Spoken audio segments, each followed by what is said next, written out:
जीवन क्या है ये जीवन? हम जन्म लेते हैं, बड़े होते हैं, हमारे माँ बाप हमें पालते हैं, फिर उनके धन से हमारा बालपन बीतता, फिर हम बड़े होते हैं, हम विवाह कर लेते हैं, हमारी संतानें होती हैं, हम उनको पालते हैं, फिर हम वृद्ध हो जाते हैं और एक दिन इस संसार से चले जाते हैं। क्या यही जीवन है? आता होगा ये प्रश्न मन में कई बार, है ना? अब तनिक जल की यात्रा देखिए। सागर से भाप बनकर उठता है, मेघ बनकर बरसता है, फिर नदी बनकर पुनः सागर में समावेश करता है। किंतु कभी ये प्रश्न नहीं करता कि उसका जीवन क्या है, उसका उद्देश्य क्या है। हर भाव जीता है और दूसरों के लिए जितना बन सके देता जाता। जब सागर में होता है तो असंख्य जल जीवों को जीवन देता है।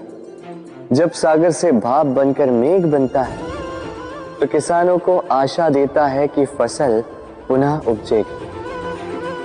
जब वर्षा बनकर बरसता है तो इस सूखी प्यासी धरा को सींचता है। और जब नदी में होता है तो किनारों पर वनस्पतियों को जन्म देता है। तो सोचिए, क्या जल कभी ये सोचता होगा कि उसका जीवन क्या है, उसके जीवन का उद्देश्य क्या है? नहीं, वो बस अपना धर्म करता जाता और जितना हो सके सबको आनंद देता जाता। इसलिए जीवन में कभी ये प्रश्न मत कीजिएगा कि ये जीवन क्या है, इस जीवन का उद्देश्य क्या है। बस इस जीवन को जिए और जितना हो सके उतना सबको आनंद दे।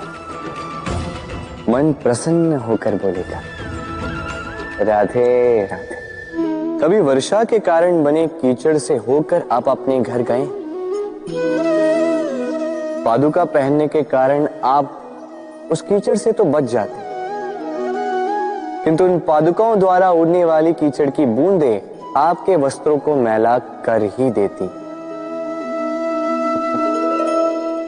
किंतु फिर भी उन बूंदों से आपके वस्त्र मैले हो जाएंगे, इस कारण से आप पादुका पहनना तो नहीं छोड़ते। इसी प्रकार जीवन में कुछ ऐसे लोग भी आते हैं पादुका की भांति, जो आपको कीचड़ से तो बचा लेते हैं, किंतु वस्त्र रूपी आपके मन पर शंका के दाग लगा ही जाते हैं। इन लोगों के कारण से मन को खिन्न करने की आवश्यकता नहीं। आवश्यक है ये सोचना कि आपको आपके पांव कीचड़ से बचाने या आपके वस्त्र। जीवन में गंभीर होना अच्छी बात है, किंतु हर बात को यदि गंभीरता से लेने लगोगे तो जीवन का आनंद समाप्त हो जाएगा।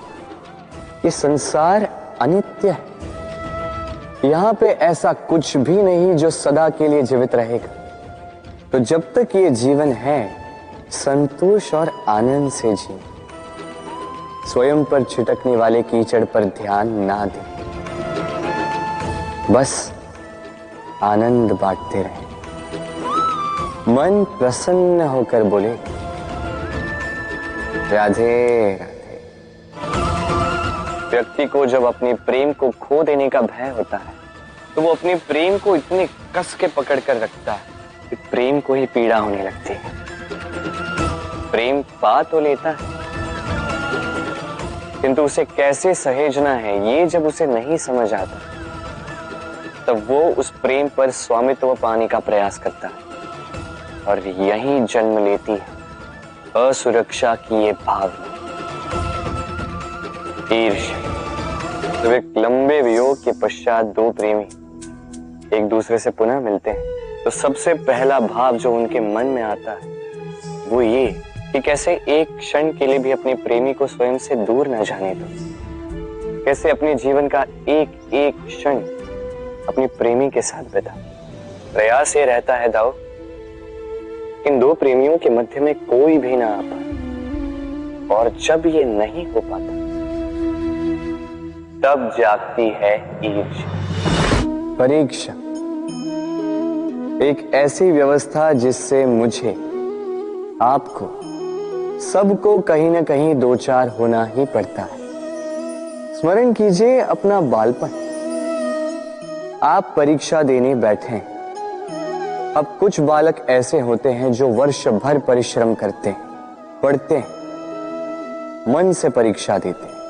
कुछ बालक ऐसे होते हैं जो अपने आसपास बैठे बालकों की नकल करते हैं और परीक्षा में उत्तीर्ण भी हो जाते हैं। बुरा लगता है ये सोचकर कि कोई बिना किसी परिश्रम के परीक्षा में उत्तीर्ण कैसे हो सकता है। किंतु स्मरण रखिएगा, जो नकल करते हैं वो परीक्षा में उत्तीर्ण हो सकते हैं, सफल नहीं, क्योंकि वो नकल करते हैं बिना प्रश्न को समझे, बिना उत्तर का तरीका निकाले। यही हमारे साथ भी होता है। हम हमारे जीवन में दूसरों को देखते हैं, उनकी नकल करते हैं, उनकी भांति बनने का प्रयास करते हैं, किंतु ना हमारे जीवन में सफलता आती है, ना आनंद आता है। क्यों? क्योंकि हम एक विशेष बात भूल जाते हैं कि प्रत्येक मनुष्य का व्यक्तित्व भिन्न होता है। आप दूसरों की नकल करके अपना जीवन व्यतीत कर सकते हैं, किंतु यदि अपने जीवन में सफलता लानी, यदि अपने जीवन में आनंद लाना है, तो स्मरण रखिए, स्वयं के प्रश्नों का उत्तर जीवन में स्वयं को ही खोजना होगा। राधे राधे। मनुष्य को जब सफलता मिलती है तब उसमें जागता है अहंकार, और ऐसे में मनुष्य अक्सर एक बात भूल जाता है, झुकना। सोचता है कि मैं किसी के समक्ष क्यों झुकूं? और ऐसा इसलिए होता है क्योंकि मनुष्य एक महत्वपूर्ण बात भूल जाता है कि संसार में, इस जीवन में उसने जो भी प्राप्त किया है, झुककर प्राप्त किया। बालपन में चलना सीखा तो इस धरा पर झुककर, गिरकर। बड़ों का आशीष लिया तो झुककर। किसान को फसल काटने के लिए झुकना पड़ता, कुएं से पानी निकालने के लिए पात्र को झुकना पड़ता है, भगवान से आशीर्वाद प्राप्त करने के लिए उनके समक्ष झुकना पड़ता है। आंधियों में वृक्ष सुरक्षित कैसे रहते? झुककर। सम्मान कैसे पाया जाता है? झुककर। किसी के समक्ष झुकने का अर्थ स्वयं का आत्मसम्मान खो देना नहीं, उसका अर्थ होता है विनम्र। हम मनुष्य हैं और इस आकाश की ऊंचाइयों तक पहुंचने के लिए हमें किसी पक्षी की भांति पंखों की आवश्यकता नहीं। बस जितना झुकेंगे उतना ही ऊपर उठेंगे। राधे राधे।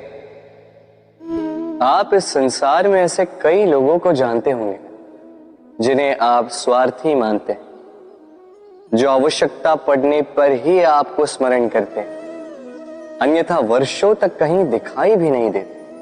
किंतु जैसे ही उनकी आपके सहायता की आवश्यकता पड़ती है, हाथ जोड़कर आपके सामने सज्ज रहते। बड़ा क्रोध आता है ना इनको, मन खिन्न हो जाता, मन से ये स्वर निकलता है कि इस व्यक्ति की सहायता न करें। किंतु आप ऐसा कभी मत कीजिए। आप सोचेंगे क्यों कह रहा हूं मैं ऐसा?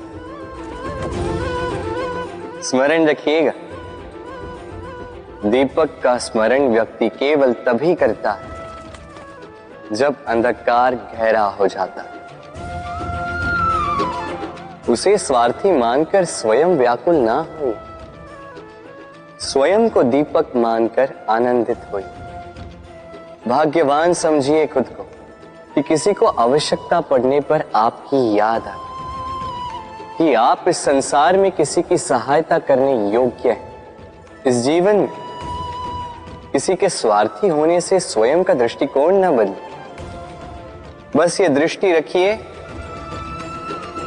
स्वयं के परमार्थ पर। मन प्रसन्न होकर बोले, राधे राधे। मनुष्य बड़ा ही विचित्र प्राणी होता है। जब हाथ खाली होते हैं तो आंखों में स्वप्न भरे होते हैं। जब खोने को कुछ नहीं होता तो पाने के लिए प्रयास करता रहता है। निर्भय होकर आगे बढ़ता है, संकटों का, चुनौतियों का सामना करता है। किंतु जब हाथ भर जाते तो स्वप्न देखना ही बंद कर देता है।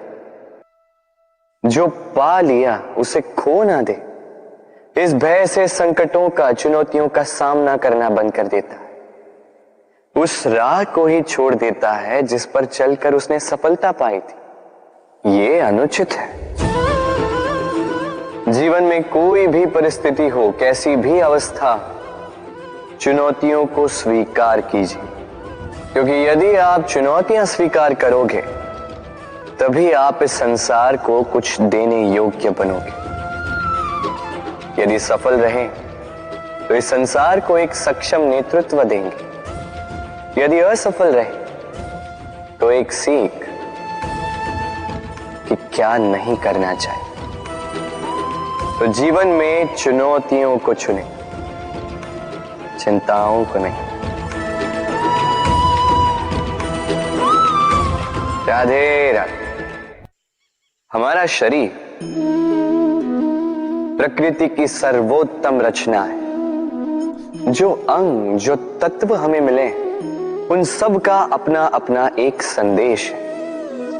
तनिक सोचिए, दो आंखें दी हैं देखने के लिए, दो कान दिए हैं सुनने के लिए, नथुने भी दो हाथ दिए हैं दोहरा परिश्रम करने के लिए, किंतु जीव केवल एक। उस पर भी नुकीले बलिष्ठ दांत दिए हैं उनकी रक्षा के लिए। कभी सोचा है क्यों?